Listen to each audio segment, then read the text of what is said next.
What's going on, Jeromes? We are back from outer space, firing up another Q&A. Thank you, everyone who submitted questions on the community tab. Periodically, we'll put out for a little questions for or call out for Q&A. It's all good. Also, we're going to do a little Q&A and chat and talk some ish during the live stream on Saturday. Final preseason game, noon Central Time, the only time zone that matters. Vikings returning to the scene of the crime. Philly. It's going to be good times. Loved doing it the first two preseason games, so maybe we'll make this an annual thing. Also, all August, all Venmos, Cash Apps, Super Chats donated to the show will be sent to Every Meal Twin Cities. Fantastic charity here in the Twin Cities, and they help fill in some food insecurities for some of the kids because, a lot of kids do get their nutrition from school lunch, but what happens when school's not in session? And Every Meal really helps fill in the gaps. Worked with them during the draft. You guys crushed the fundraising goal then. Our goal right now is 1,509. Currently sitting at about 11 hundo. Should be able to cover that over the weekend. So you guys are the best, and I love, man. So Q&A. First up, Road Warrior. Do you think? I think this is a road. Yeah, pretty sure it is. Do you think Walter Rouse, 6th-round pick out of Oklahoma/Stanford, could be replacing Brian O'Neill next year if he keeps progressing? O'Neill isn't the same as he was 3 years ago. And that's a fair question because succession plans are always important with football teams. And O'Neill, he's been dinged up the last couple of years. He had partially torn Achilles that ended his season 2 years ago. And O'Neill, he's got a big-time cap number.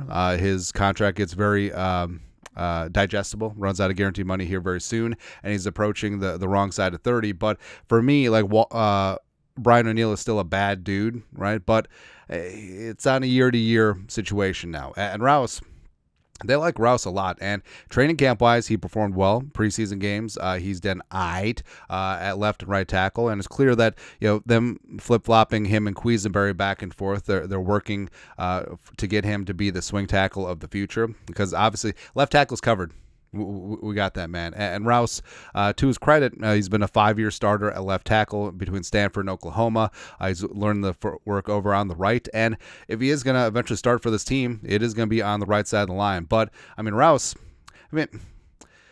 as simplistic as it is, you just look at a guy you just look at a player, and you can tell if he has it. And Rouse in camp and preseason, he has it. He looks the part of an NFL tackle.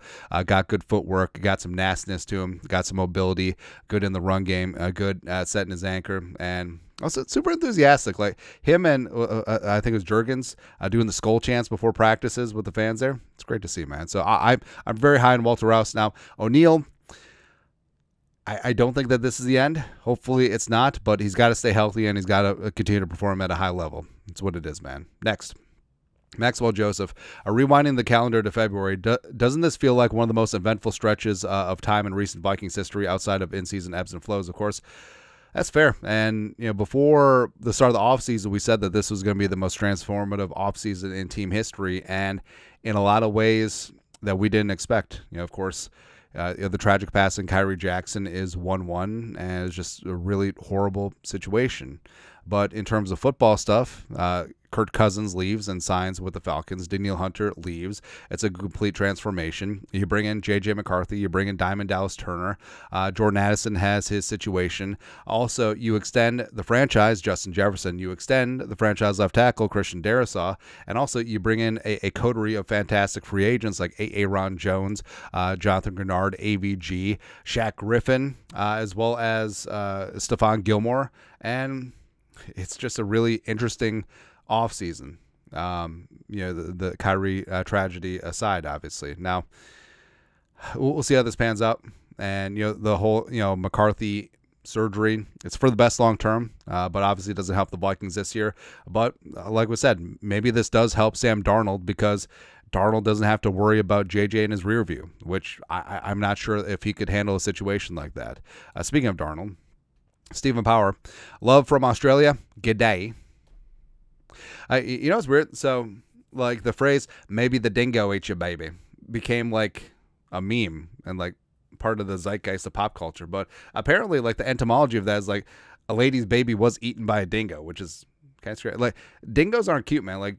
Don't let the cartoons fool you. They're like wild dogs.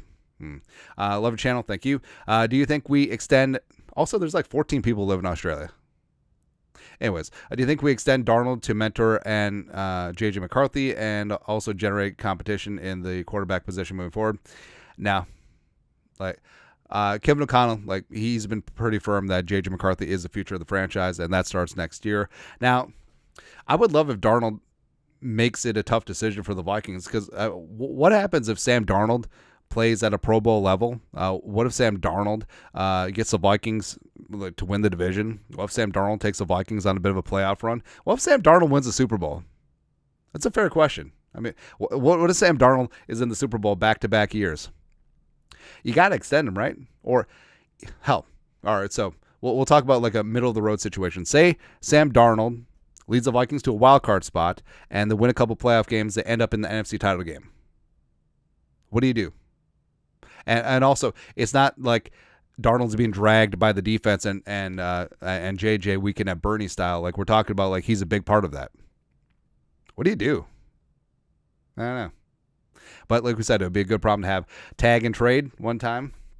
But ultimately, I think this will be McCarthy's show. But I mean, Darnold knows this is his opportunity. Like, with all the weapons and with competent coaching and a good defense, playing indoors as well, he has a chance to put up some numbers and get paid. And this is the best situation for him. If he can't do it here, he won't do it anywhere. Next, speaking of getting paid, Tua. Sort of over talking about this situation, but it's very topical right now. R-Free, do you think Tua just poked the bear with Flo? I see him going all Denzel Washington man on fire after this. I had another man who is Charmin soft challenge his integrity in front of the world. Well, Flores is going to be fired up anyways, but I feel like obviously the defense was going to be fired up in their own right, because this is going to be a great season, also dedicating it to Kyrie. But now, the guy who's leading their defense, Brian Flores, his integrity was questioned in a very national platform. And also, I mean, they love, why is Jihad Ward middle linebacker? Anyways, we got to update these. Also, why is it listed twice? But now, I feel like this defense was already going to play like its hair's on fire, but now it's like, hey, they're rallying around Flo. There's going to be emotion every single game. It's like, oh, terrible person. This is the terrible terrible people eaters. I don't know, man. We'll work on that. But I mean, Flo was obviously going to bring it, because I think he's pissed off that he didn't get a single head coaching interview last cycle after he precipitously improved the Vikings defense. But now this just adds more fuel to the fire, man. Lastly, Vikings cards and talk. Are we a top 10 defense? Also, if the Giants cut Tommy Cutlets, should we sign him? Keep up the good work.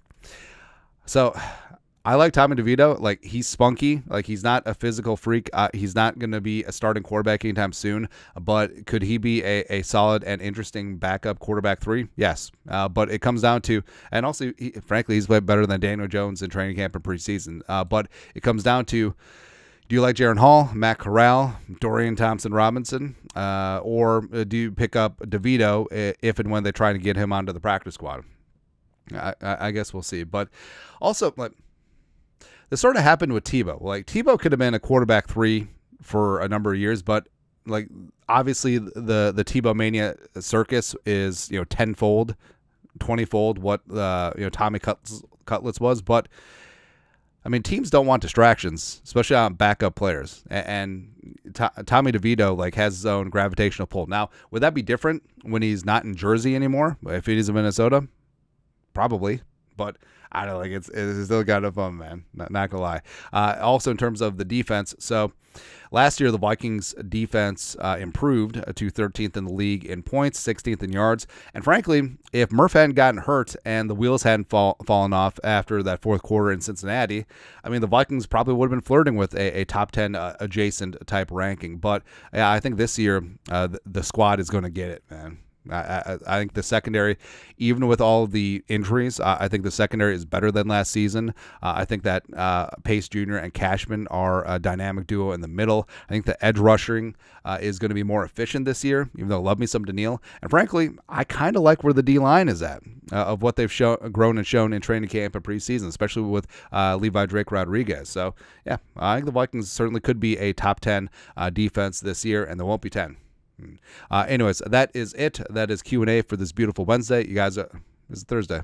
Doesn't matter what day it is. You guys are the best. You know what to do. Skull. production value.